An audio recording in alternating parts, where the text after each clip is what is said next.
SR7 TV News. Regularise చేయాలని contract ఏఎన్ఎంల రాస్తారోకు అడ్డుకున్న పోలీసులు. ములుగు జిల్లా కేంద్రంలో కాంట్రాక్ట్ ఏఎన్ఎంలను రెగ్యులర్ చేయాలని, రాత పరీక్షలను రద్దు చేయాలని కోరుతూ వైద్య ఆరోగ్య ఉద్యోగుల జేఏసీ ఇచ్చిన 48 గంటల నిరసన పిలుపులో భాగంగా రాస్తారోకు చేయడానికి హైవే రోడ్డు మీదకి వెళ్తున్న ఏఎన్ఎంలను ఎస్ఐ లక్ష్మారెడ్డి ఆధ్వర్యంలో అడ్డుకున్నారు. ఈ సందర్భంగా బండార్పల్లి రోడ్ మీద కాసేపు ట్రాఫిక్ జామ్ అయింది. కాంగ్రెస్ ప్రభుత్వం కాంట్రాక్ట్ ఏఎన్ఎంల రెగ్యులరైజేషన్ పై దృష్టి పెడితే నిజమైన ప్రజాప్రభుత్వం అని అన్నారు. 25 సంవత్సరాల అనుభవం ఉన్నటువంటి వారికి మళ్లీ రాత పరీక్ష పెట్టాలి అనడం ఎంతవరకు సబబని ప్రశ్నించారు. ఇప్పటికైనా ప్రభుత్వం ఆలోచన చేసి రాత పరీక్ష రద్దు చేసి ఏఎన్ఎంలను యథావిధిగా రెగ్యులరైజ్ చేయాలని డిమాండ్ చేశారు.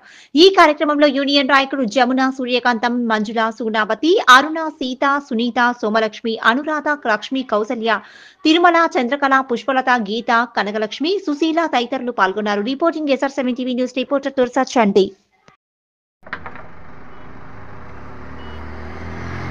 ఇది అయితే ఇంతకు ముందు చేసిండు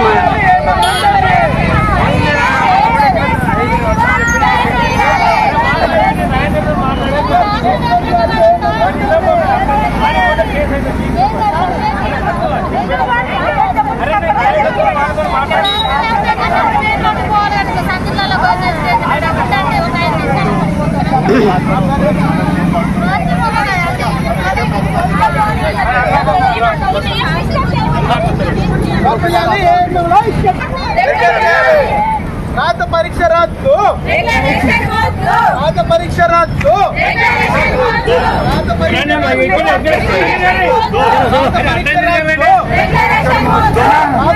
రద్దు, రాత పరీక్ష రద్దు.